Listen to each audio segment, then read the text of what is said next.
Hello, Facebook Live watchers and viewers. Thank you very much for joining in. Today's session is about self-sabotage, and I've got three kind of not so great faces there. So when we go through self-sabotage, we generally are doing it to the detriment of our own beings. We're not going to be happy as a result. And I've seen over time, we just keep restricting ourselves to step out of some things, and there's various things that stops us.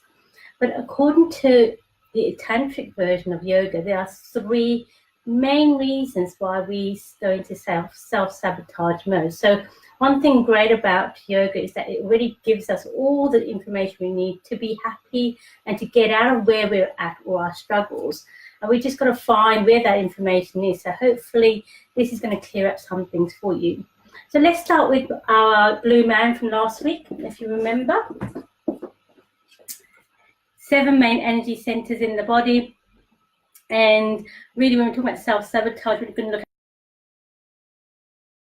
at the ones that are critical and hold us back. So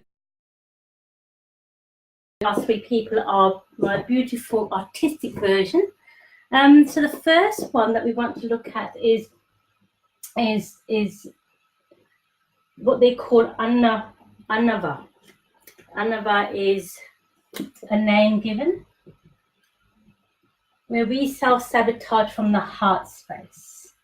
Okay, so here generally the heart space needs to be nice and open, and we want to be, with people. We want to join in, we want to be harmonious, there's love in the air and there's freshness. And we are designed as people to go outwards and share and become a community. Where we start to self-sabotage with Annava is that we contract. So self-sabotaging is a contracting principle.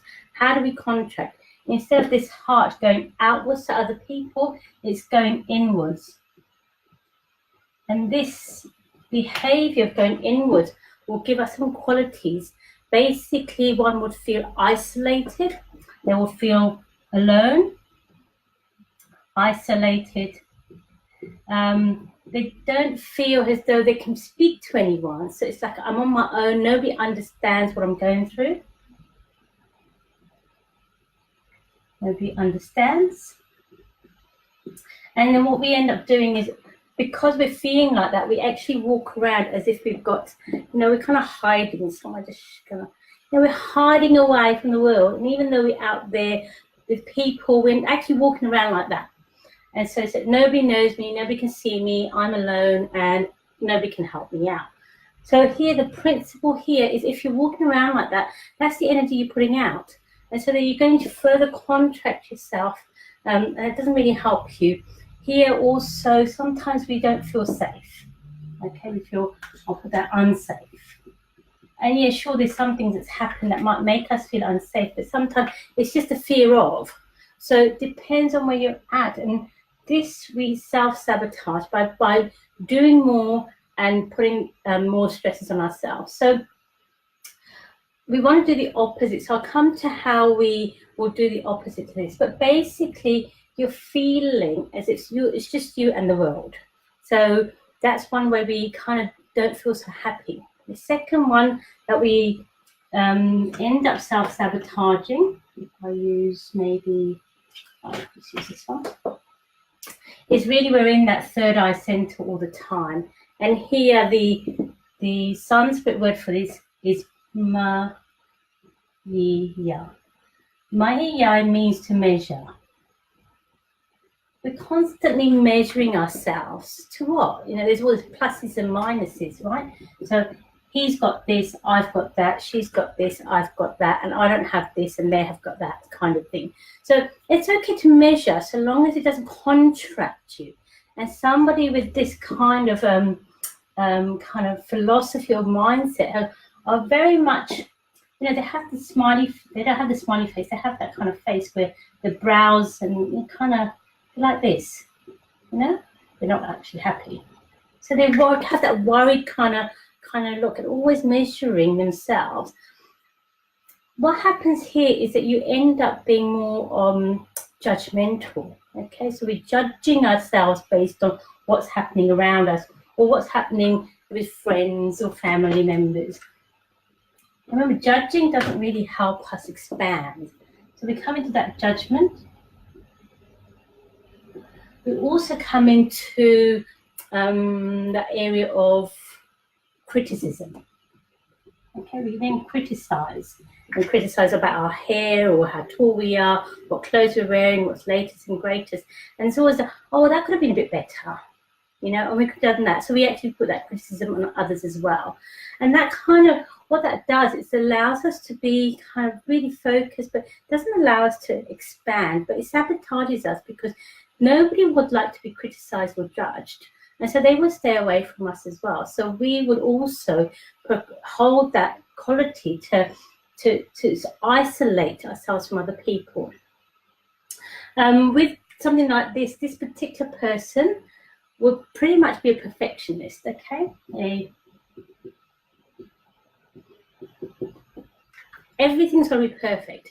And one thing to realize, nothing is perfect. Nothing goes according to what we think is perfect. It's like a fantasy. It's out there, and we think we're going to get there, and then the goalpost moves again. And when I see people who are perfectionists, I kind of talk to them about the Japanese kind of philosophy of wabi-sabi, and it's amazing if you want to look it up. And wabi-sabi is about understanding and seeing that perfection in the imperfection. So if you're a perfectionist, look, you're always going to self-sabotage, because no matter how amazing it is, you'll always find a way to criticize and judge, and you'll never get to where you need to get to. That's another way that you sabotage yourself. You can only do what is in front of you based on the information you have. The third part of this self-sabotage mode is karma. Okay, so karma means it's to do. So we talk about a lot of karma, oh, if you do that and I get this, if you do that, I get this. Karma actually itself means to act. Okay, that's the word it says, to kar. It means to act, to do. And where we end up self-sabotaging is whereby we know what we need to do, but we don't do it. So here we have that kind of, it's that personal power, so the navel center itself. So last week we talked about anxiety and depression, and how that sense of that Manipura chakra or the solar plexus is very low. It's the same chakra that would affect you when it comes to self-sabotaging, that we don't actually do what we need to do. We've been given the tools, or we've signed up for a course, we've got all the intentions in the world, but then we don't actually end up doing what we need to do. And so what this is based on is some root foundations. So the base chakra and your desires. So you need to be able to be strong in who you are, and then you have that desire. It's a healthy desire, so you can stand strong and know that personal will, sense of personal power, is where that chakra comes in. So the main one is the Manipura chakra, which is the solar plexus. And what you end up doing is self-sabotaging, because you know what you need to do and you don't do it. So here, I've got a couple of words whereby you don't express. The expression of what you want in your life doesn't come through. The simple act is, I'll do it tomorrow. Oh, it hasn't worked today. It doesn't, it's not going to work for this week. I'll start next week. So we end up procrastinating. So that's the quality that comes through here. I don't have enough space, but procrastinating. And we can procrastinate for a little while, but as years go by, you'll end up procrastinating so much that you don't actually get anywhere. And then it's that story of, oh, well, it doesn't matter, I'm a loser. So it's the failure to act. So once you understand which one of these are your self-sabotaging modes of operandi, then you can say, okay, how do I actually go about to combat that? So there's 3 ways that you can do each one. So this one here, you need to reach out, okay? If you're feeling low, you're feeling alone, you just reach out. There's this thing called, if you tweak out, reach out. So that's what happens, right? You're alone, on your own, don't know what to do. in this world and you're freaking out because you think you have to do it on your own, well, look, pick up the phone, go somewhere, connect with somebody, buy an ice cream, smile, connect with somebody, and they will talk to you. So this is the way that you want to really expand, come into that expansive principle, and then you can turn that sad face into a smiley face, because from the heart, we always grow. I mean, you can't grow from the head, you can't grow from the navel, from the heart you can always grow. So smiley face here. So here you want to reach out. Okay. So if there are some things like mental anxiety, there's so many youth lines, helplines out there. Just reach out to whoever you feel safe to reach out to. Okay. And here we want to connect.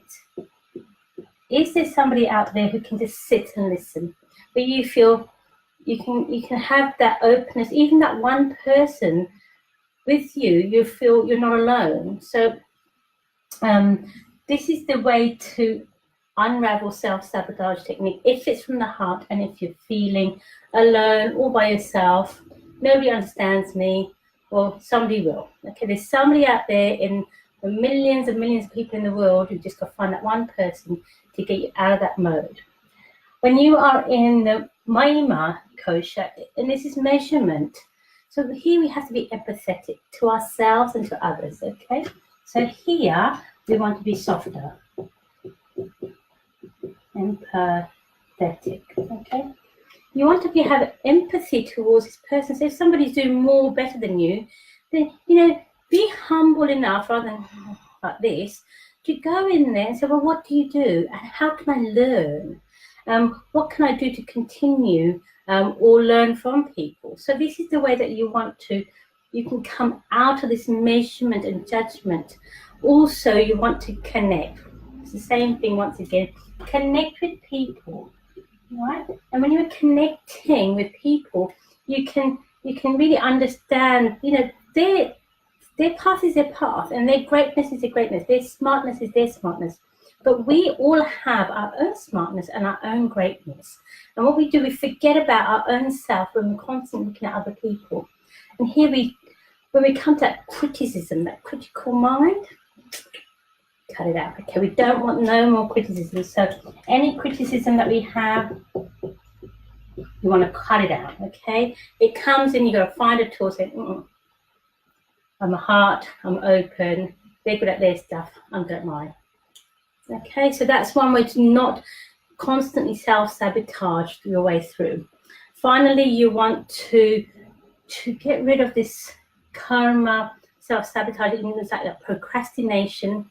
Is to find one thing, make a list, okay? You have to act, you have to do. Just that one thing, okay? So you might be in a week, you look at a week, for me on a Wednesday, I'll sit down and look at my 2 weeks ahead saying, okay, I'm going to do yoga on this day, this day, this day, this day. I've got to do it. Yeah, we've got to do it. If I don't put it in my diary, I won't do it because I get busy with other things. So you find out exactly what are the things you need to do. If it's you're starting a new business and you sit down and think, but I need to find these things, and you make it priority to do those things. You might have signed up for a course. You might have done a course, learned a lot, but didn't implement it. Bring it out, choose one or two things, and start to do. So when we're talking about doing, it's moving slightly forward, whereby you're expanding into who you are rather than contracting. So self-sabotage from the Ayurvedic or yogic perspective, from Tantric yoga, there's 3 ways where we contract. Self-sabotage is contract, okay? And so you get it from your heart, your head, or your personal power. There are 3 ways that you can kind of start to unravel these kind of habitual patterns and start to move forward.